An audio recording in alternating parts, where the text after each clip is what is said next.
আমরা চাই এমন একটা শিক্ষা ব্যবস্থা যেখানে আমাদের ছেলেমেয়েরা কেউ ফুটবল খেলবে, কেউ ক্রিকেট খেলবে, কেউ ব্যাডমিন্টন খেলবে, কেউ সাঁতার শিখবে, যার যেটা পছন্দ সেই বিষয়টা আমরা তাদেরকে তৈরি করে দিতে চাই ক্রীড়ার ক্ষেত্রে।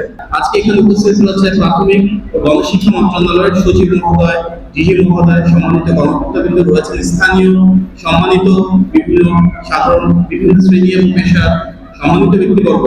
আপনাদের সবাইকে আন্তরিক ধন্যবাদ এবং শুভেচ্ছা জানাচ্ছি।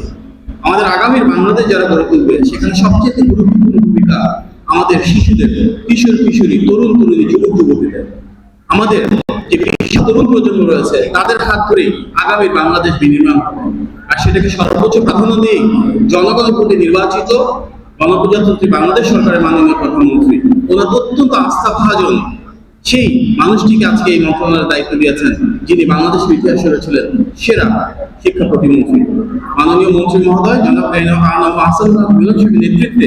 আমরা দেখেছি কিভাবে শিক্ষা ব্যবস্থাকে নতুন ভাবে ঢেলে সাজানো হচ্ছে, যেভাবে জনগণের প্রধানমন্ত্রী যেন তারা কোনো চাইছেন। আমরা এমন একটি শিক্ষা ব্যবস্থা মাননীয় শিক্ষামন্ত্রীর নির্দেশনা নেতৃত্বে গড়ে তুলতে চাই যেখানে শিক্ষা হবে আনন্দের বাড়ানো। প্রত্যেকে ডাক্তার ইঞ্জিনিয়ার হতে হবে বিষয়টা তা না। যে কোনো শিক্ষার্থী যদি তার পছন্দের যে কোনো বিষয়ে ভালো করতে চায় তাহলে রাষ্ট্রের দিক থেকে আমরা সর্বোচ্চ সহযোগিতা করব। খেলাধুলাও একটা পেশা হতে পারে। আজকে এখানে ফুটবল প্রতিযোগিতা জাতীয় পর্যায়ে যারা এসেছে তাদের এখানে কারো জয় বা পরাজয় ম্যাটার করে না। যারাই সারা বাংলাদেশ থেকে এখানে উঠে এসেছে প্রত্যেকে ইতিমধ্যে জয়ী হয়েছে, এটাই তারুণ্যের বিজয়।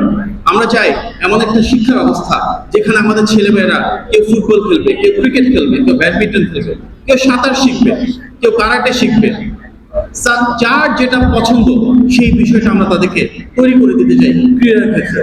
আমাদের মাননীয় প্রধানমন্ত্রী এমন একটি শিক্ষা ব্যবস্থা চান যেখানে আনন্দময় ব্যবস্থা তৈরি হবে, সেখানে আমাদের শিক্ষার্থীরা ক্রীড়া এবং সংস্কৃতিকে সর্বোচ্চ প্রাধান্য দেবে। আমাদের স্কুলগুলোতে কেউ বিএনসিসি করবে, কেউ স্কাউট করবে, কেউ গার্লস গাইড করবে। আমাদের শিক্ষা ব্যবস্থা এমন হবে যেখানে কেউ বাংলা এবং ইংরেজির পাশাপাশি ফ্রান্স, ইতালি বা জার্মানির ভাষা শিখবে, কেউ আরবি বা চাইনিজ বা কোরিয়ান ভাষা শিখবে। এই বাংলাদেশ থেকেই আমরা আমাদের বিশ্ব নাগরিক গড়ে তুলব।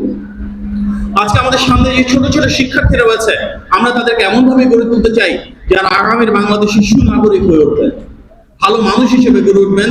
নৈতিক শিক্ষা, পারিবারিক শিক্ষা, সামাজিক মূল্যবোধ আমরা আমাদের শিক্ষা ব্যবস্থার মাধ্যমে আমাদের শিক্ষার্থীদের হাতে গড়ে তুলতে চাই। আমরা চাই আমাদের ছেলেমেয়েরা এমন ভাবে বাংলাদেশ থেকে আগামীর বিশ্বে আমাদের পতাকাকে সামনের দিকে এগিয়ে নিয়ে যাবে যেখানে তারা একদিকে যেমন হবে সুনাগরিক, তেমনি হবেন দক্ষ, তেমনি হবেন যোগ্য। তারা তাদের পরিবারের জন্য, নিজেদের জন্য সমৃদ্ধি এবং স্বনির্ভরতা বয়ে আনবে।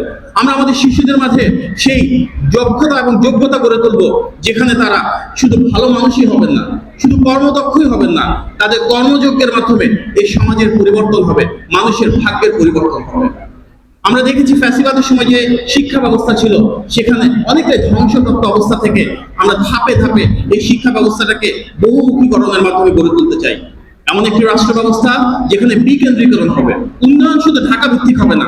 আজকে যেমন বাংলাদেশের 65,000-এর বেশি স্কুল আমাদের এই ফুটবল টুর্নামেন্টে পার্টিসিপেট করেছে। সামনের দিনগুলোতে আমরা বিভিন্ন ধরনের ভাবে স্পোর্টস বা ক্রীড়াকে আস্তে আস্তে সারা বাংলাদেশ জুড়ে ছড়িয়ে দিব। ক্রীড়ার একটা বিপ্লব সৃষ্টি করবো আমরা, যেখানে মাঠে ঘাটে আমরা দেখবো আমাদের ছেলেমেয়েরা মাদক এবং বিভিন্ন ধরনের অনৈতিক কর্মকাণ্ডকে সম্পূর্ণ মূলোৎপাটন ঘটিয়ে ইতিবাচক এবং প্রোগ্রেসিভ কাজে সম্পৃক্ত হবেন। আমরা এমন একটি শিক্ষা ব্যবস্থা গড়ে তুলবো যেখানে আমাদের শিশু কিশোরেরা আগামীর বাংলাদেশ গড়ে তোলবার বাহন হবে, যেখানে আমাদের শিশু কিশোরেরাই হবে আগামীর বাংলাদেশের মূল কাণ্ডারি। আমাদের এই বাংলাদেশের গৌরব আমাদের তরুণ প্রজন্ম, আমরা যাদেরকে দেখেছি রাষ্ট্রের অত্যন্ত গুরুত্বপূর্ণ সময়ে অত্যন্ত গুরুত্বপূর্ণ ভূমিকা রেখেছেন।